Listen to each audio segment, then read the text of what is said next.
Hello and welcome to the United Journal. We have a very special interview today with a legend, I'll say, of the Manchester United fan base, former Sky Sports Northwest reporter James Cooper. You're very kind. Thank you very much, James. That's very great nice. having you. Great intro. Thank you. You were covering the Northwest teams, Man United, Man City, Liverpool, even other clubs and stuff for how many years? With Sky 18, and when you look at radio and being at Granada for 3 years, probably closer to sort of 28, 29 years. Yeah, can you remember your first press conference at Manchester United? Wow, that's going back a long way. It would have been Sir Alex Ferguson, probably in the 99 season or 98-99 seasons. It was the treble season. Great season to start on. Yeah, I was working at MUTV, and I think then it was very different. Mm-hmm. It was down at the bottom of the cliff. If people know how the cliff is, if they've been to the cliff, then there was a room at the bottom, and basically you were allowed in to do bits and pieces. So you'd have a radio press conference, you'd have a newspapers press conference, and if you're lucky, you might do some TV as well. So not quite as formulaic as it is now, but a lot more scary because you really were just up close and personal with one of the most intimidating yet impressive people in football. Was it hard to get your first question out to Sir Alex Ferguson? I think the hardest thing about it was knowing that he would jump on a word in a question as much as he'd jump on a bad question. So there's always that pressure, and when you're a young journalist as well, you're waiting for everybody else to have their turn. Because it's Manchester United, you have lots of big egos, a lot of big reporters. So back then it was just waiting politely for your turn. As I say, I was working for MUTV, so it was a little bit easier in the sense that you got given the interviews because it was for the club sort of channel, and it was just very, very early. But you're right, it was a fantastic season to do it, and it was a nice season to kind of make all your connections at Manchester United because everything just went to plan. Did you have any moments where he kind of dug you out in a press conference at all? Yeah, loads. I think a lot of the time because when you're working for Sky, you've got the first question, and the first question, bearing in mind it's Manchester United, and I say to people, there's no middle ground with United. It's either triumph or disaster. So you're riding between those two things all the time. At the moment, we're kind of veering away from a disaster, but we're nowhere near a triumph. But because of that, you'd be asking all sorts of things that were newsworthy, that were controversial. So I had my fair share of the hairdryer, and I promise you, everyone could say, I've got the middle of that. But when you're going through it, it's horrific. How often did you think on your feet in your press conference? Because a lot of times Fergie would come out and just say what he had to say and then ask anyone else got anything else. Yeah, I think what he was really good at, as you say, he kind of set the tone of the room. So before there was even a question asked, he tipped up, delivered what he wanted to deliver, and got his kind of agenda set. And someone asked me the other day about what made him special. What made him special was understanding how he wanted the media to work on his terms, but also having an idea about what he wanted to say. So you did have to think on your feet. Part of him speaking gave you a chance to do that. What he was brilliant at doing, and some managers have this skill, is not answering a question and then leave you scrabbling. So you'd ask her a how, why, what, where question, and that was meant to be expansive and open in the way that you're taught as a young journalist. Sometimes he'll give you a 2 or 3 word answer and you're scrabbling around thinking, what on earth's going on here? And so he knew how to play games. And I think in terms of learning to be a journalist, there was no one better to work with than Sir Alex Ferguson.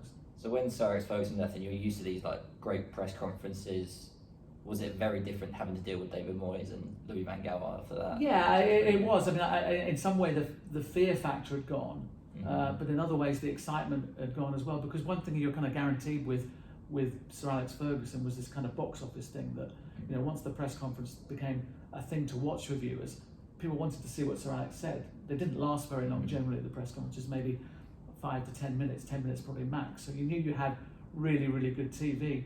And I think everyone, when David Moyes tipped up, and I don't think anyone wished him any ill will, but I think he made a lot of decisions that made life more difficult for him. And I think he got to a stage where he thought everyone in the room that was talking to him and asking questions to him wanted him to fail. I don't think it was ever that, but he made life more difficult than it needed to be. And I think some of the razzmatazz that you have with, and the box officeness that you have with Sir Alex left, but I have to say with someone like Louis van Gaal, he was a lot of fun. I think what I'd say to a lot of United fans is it's a shame that you've got Van Gaal and Jose Mourinho well past their, not sell-by date, but well past their date of making a proper impression or being at their peak. It would have been good getting them when Ferguson found your retirement about 2003, wasn't it? That was the perfect time for them too. You get, especially someone like Jose Mourinho, who clearly went and won the European Cup with Porto, and then the rest was history. But you had a young, hungry person that I'd never seen the like of. When we went over to do the Porto game when they played United. He delivered a press conference in 2 or 3 different languages. It was incredible. So you're right. The same with Van Gaal. I think they got him 10 years too late. Although I've got to say, the human being and the manager were 2 different people sometimes. The human being, Louis, was just a great bloke who everyone at Manchester United pretty much liked. Was there any moment in any press conferences where you looked at any of the managers and thought they're losing it a bit here and they're going to start struggling? I think you do get a sense for it. I think it's not even a press conference. I think you get a sense going to Carrington and seeing the atmosphere there. So I think the writing was on the wall. Certainly for David Moyes. I think Louis did know that as well. And I think in some ways Jose too. I talked about Sir Alex Ferguson being box office. I think Jose was box office in a different way, in the sense that it was far more negative. It wasn't a joyful Jose. And I think the fundamental, I said to somebody the other day, I don't think he got Manchester, and he certainly didn't get Manchester United as a team, but he didn't get Manchester as a place. And I think you ask Sir Alex Ferguson if he was bigger or is bigger than Manchester United, he'll say no, nothing's bigger than Manchester United. I think you look at Jose and you ask him the same question, and I think when he walks into a football club, he knows he's bigger than the club, or certainly thinks he is, and that's where the difference is. Was there any is there any moment in the transfer windows covering United where it just sticks out in your mind, how hectic it was or how quiet it was, and you go, this is... Yeah, I mean, there have been difficult ones. I think that no one likes standing out in the cold in January and nothing's happening, but then there's kind of a bit of a game, not saying that nothing's happening, because as soon as you do that, then viewers don't want to watch anyway. But I think that probably the 2 that stand out are probably the big show business ones, which was 2008, of course. Sheikh Mansour coming in the blue side of Manchester, and then Dimitar Berbatov arriving at Manchester Airport and not knowing whether he's going blue or red, and Sir Alex picking him up, and the rest was history. And that great shot of him walking across Old Trafford, we knew where he was going to be that night, and the cameraman did a great job of getting that shot. And likewise, I think when Radamel Falcao came, being at Carrington with the kind of flotilla of cars, as it was, like something out of the Mafia. But it's just a shame that one of those was clearly a good sign for United. The other one was less good. But in terms of showbiz, that they were the 2 that kind of stand out, I think. Have you ever got a piece of insight from any source within the club that you read at first, you just couldn't believe, but it just turned out to be true and you just couldn't believe it? Yeah, that's really hard. I mean, the answer is probably plenty, because it is Manchester United and strange and odd things happen. You've put me on the spot in terms of thinking and remembering one. I remember, for example, when Ollie was going to be the manager, being told by somebody and putting it on Sky that it was going to be someone that we enjoy working with, and I couldn't quite work out who that would be, but that then kind of made sense in terms of an official one. I mean, you always get kind of little steers from people here, there, and everywhere. I think when the whole circumstances of Ronaldo coming for the first time, the fact that the players openly campaigned after the game in Lisbon, the friendly they played, this guy was going to be too good to go anywhere else. I think that was probably one of the most amazing things. I think Sir Alex Ferguson basically canvassed the dressing room to say, should we sign him, and the rest is history. So I've not given you a very good example, which is awful, but you do get, because it's Manchester United, wow, or these are incredible things. And now under Ten Hag, things are a bit different. On the pitch, it looks better. What are your opinions on Man United right now? I think it's moving in the right direction. I still don't think people know quite what this Manchester United is right now. You get a lot of people, observers, saying it's a pressing Manchester United, and yet it's a United that doesn't press all the time. Is it a defensive Manchester United? Well, I don't know, because they score goals as well, and they've got lots of creative players. So I think it's a team that's trying to find its true identity. I think what most United fans would say is it's moving in the right direction, and I think an awful lot's happened this week. What with obviously the interview and what Cristiano Ronaldo said. I think whether he meant to do it or not, I think he's strengthened the hand of Ten Hag. I think most United fans that I know have talked to me about it have said that they don't mind anything that Ronaldo was talking about, but he crossed the line when he showed disrespect to the manager. So I think that's probably given Ten Hag some breathing space. Off the pitch, Ten Hag's probably had the hardest job out of any of the Man United managers since Fergie, really, so far. The things he had to deal with, the Ronaldo stuff, just it couldn't have come on him. I think what's really hard is you've got all that added to having one of the biggest jobs in the world and most high pressure jobs in the world, which you've watched the likes of Mourinho, Van Gaal, Moyes, all these managers who you might consider to be bigger and better than you, certainly at this stage, making a mess of it, not delivering titles, not delivering trophies. So you've got all that going on in the back of his mind. Then you've got the idea that you've got this kind of superstar that's suddenly firing bullets at you from all over the place, and it's all everyone wants to talk about. And that's the remarkable thing that, you know, the interview I watched last night, and I'm sure most people watched last night, there wasn't much more than what we've been told anyway. And yet it's big enough and bold enough to have a whole country not talking really about a World Cup, but talking about Ronaldo and Manchester United, which was exactly what he intended it to do. I think it's because we already knew a lot of what he said, but coming from him, it just felt different, didn't it? Yeah, no, it did. I think seeing him saying it probably, and just seeing things like his body language. I mean, clearly it's a player and a human being who's not happy, and you don't want to see that. And knowing how many good times we've had with Cristiano Ronaldo, I mean, you know, remember the fabulous goal he scored at Porto, and I think saying post-match that he was getting home to watch the DVD because he realised it was so special, and saying things like, if you love football, you'll love me. You know, it's only certain things that Cristiano Ronaldo can say, and there's some of the things he's done on the pitch, you know, we've been lucky to kind of witness that. So it's all a bit of a sad situation, but I think, you know, the bottom line is that I think Erik ten Hag will emerge from this after the World Cup probably with certainly a more united fan base, and I think probably a more united dressing room, because I don't see that there's any way that Cristiano Ronaldo can pull on a red shirt again. With what he said about the facilities, you've been to both Man United and Man City facilities. Do you agree with him from what you've seen? Yeah, if you base it on facilities at the moment, I've got to say that, you know, it's chalk and cheese. You know, you look at what they built, and I know that the people who built the facility at the Etihad, you know, it is, you know, state of the art. Not only is it state of the art, and that's a little bit of a lazy phrase that people like to use for great places, it's flexible, so they realise that certain things might change. For example, players don't like going in ice baths. So the longer it takes them to go from the dressing room or their training session to the ice bath, the less likely it's they're going to do that. So at City in their training camp, they've got the ice baths right next to the dressing room, so they can just say, right, you're in the ice bath, go and do it. You know, so little things like that, little understandings of how it works, and with the greatest will in the world, that hasn't happened in the same way at Carrington. I think there is more investment planned, and there has been investment. I think he was slightly harsh in the fact that I don't think all the fixtures and fittings were like they were 20 years ago. But nor can I say hand on heart that they've changed radically as well.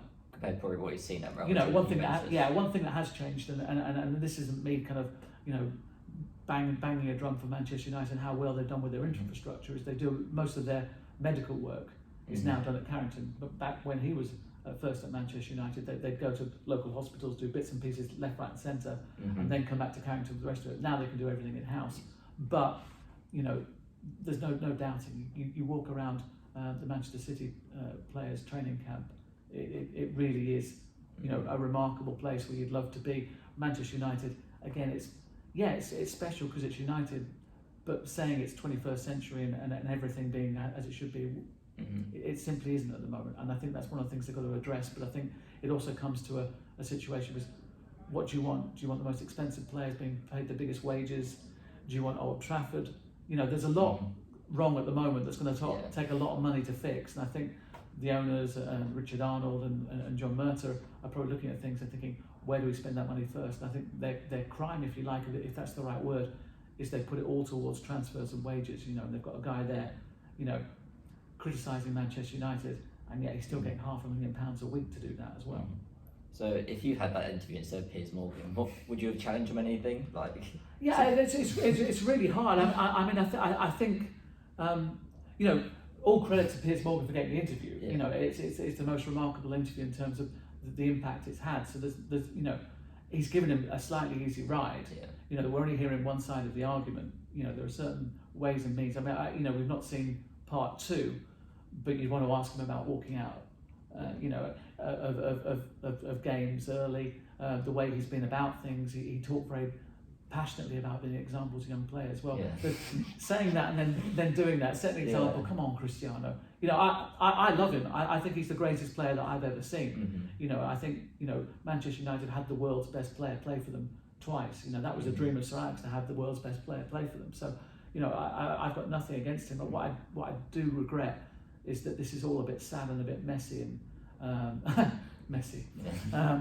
The last word he wants to hear, Yeah. we're talking about Cristiano Ronaldo. But yeah, I'd like to ask about that, and I'd like to ask him more about the respect he has for certain players, bearing in mind they gave him a hard time when he was younger. I was going to say that because he talks about Ruud van Nistelrooy. They famously didn't get along. And I watched from the sidelines, and you were lucky to do this.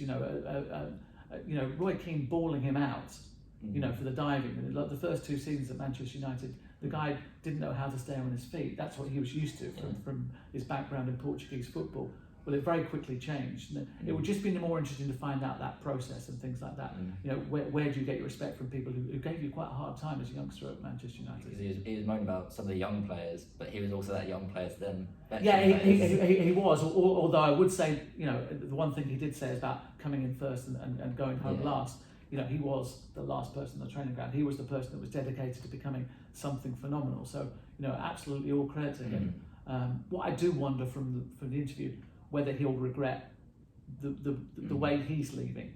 Yeah. And the effect he's having on the Manchester United fans. Because he said all the right things about the fans, but I think they've got to the stage now they don't want to hear it.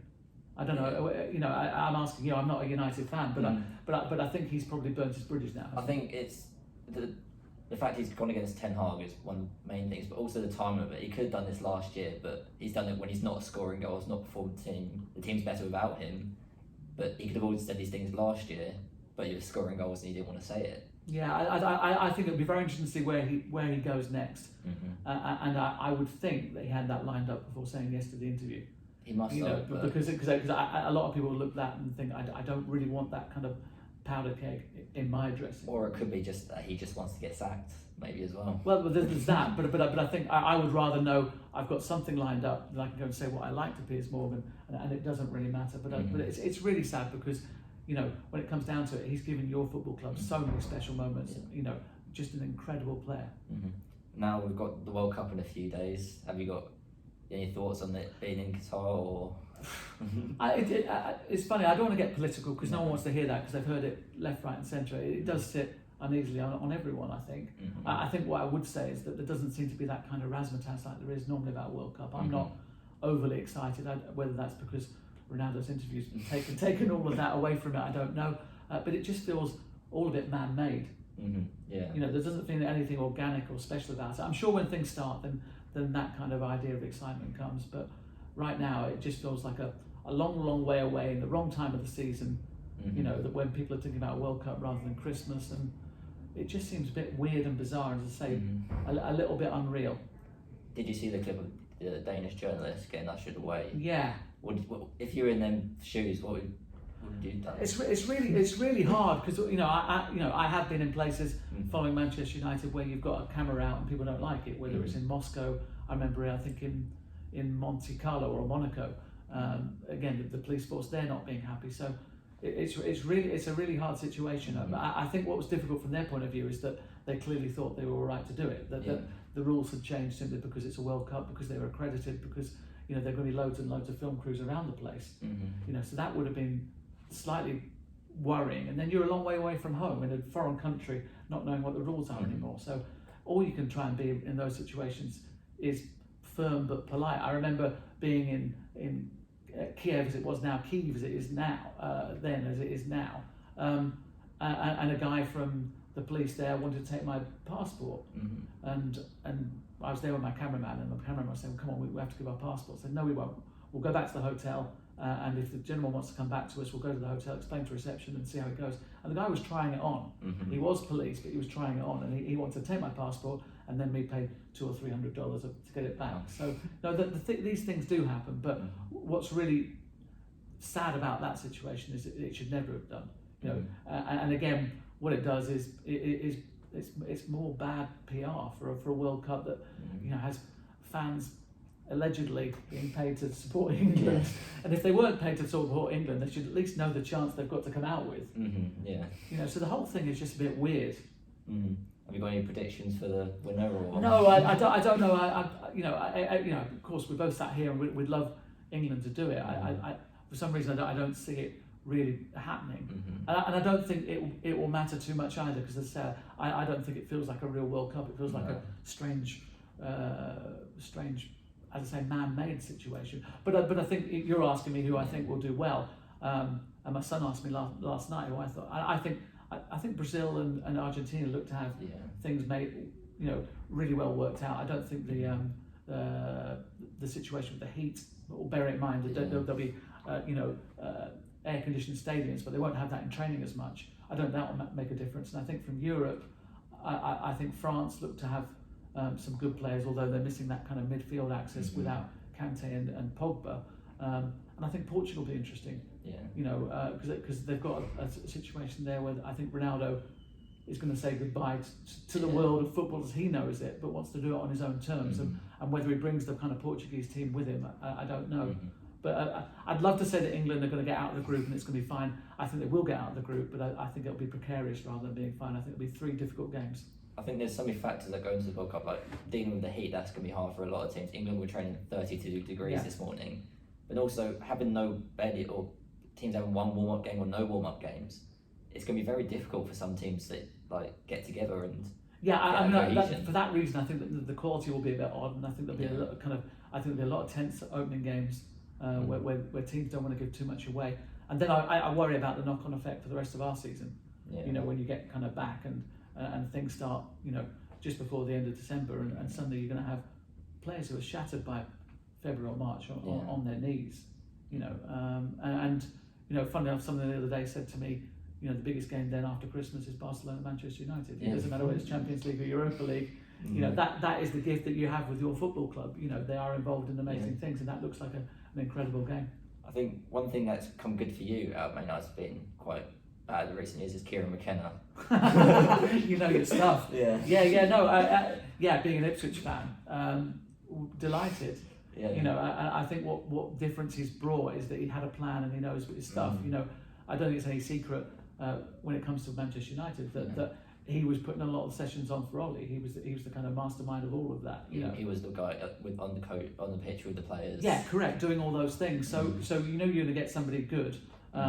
He's had a little bit of money to spend at Ipswich. I think like all sport, certainly professional football. If you have a bit of money, we have at the moment, it does make a difference. But he does seem to have put a structure together where, touch wood, if this is wood, we might get out of League One finally and then start looking up rather than down. And it didn't even take long. Like straight away, you could see differences he was making as well. Straight away. Yeah, suddenly players knew what that was expected of them and the roles they had to do on the pitch, and I think that made a huge difference. And we played attractive football. We scored a lot of goals. We've leaked a few of late, which he needs to kind of sort out and address. But what's really nice from my point of view is smiling about Ipswich Town Football Club, because for so long it's been almost like a curse going to all these great Manchester United games, and yet you're pleased when they're winning. It makes everyone's job as a journalist better when you're winning, but when the ball hits the back of the net, I'm sorry, but it's not the same as when Ipswich score 4 goals against Charlton, and that's how sad and that's how much a curse it is. Whereas you support a really special football club, and I just hope that you get to the stage where you're looking at it with some pride at them, because I think everyone is still, as far as I'm concerned, still doesn't know quite what Manchester United is, only that it might be going in the right direction. Yeah, that's what we hope for. But thank you for joining us today. No, James, it's been lovely. It's been really, really nice. It's been fun. So thank you very much. Thank you. Hey guys, hope you enjoyed today's video. Check these videos out too and make sure to drop a like and a comment. And don't forget to subscribe to our channel for more Man United exclusive videos. Tap on the bell icon so that you don't miss any videos. See you soon.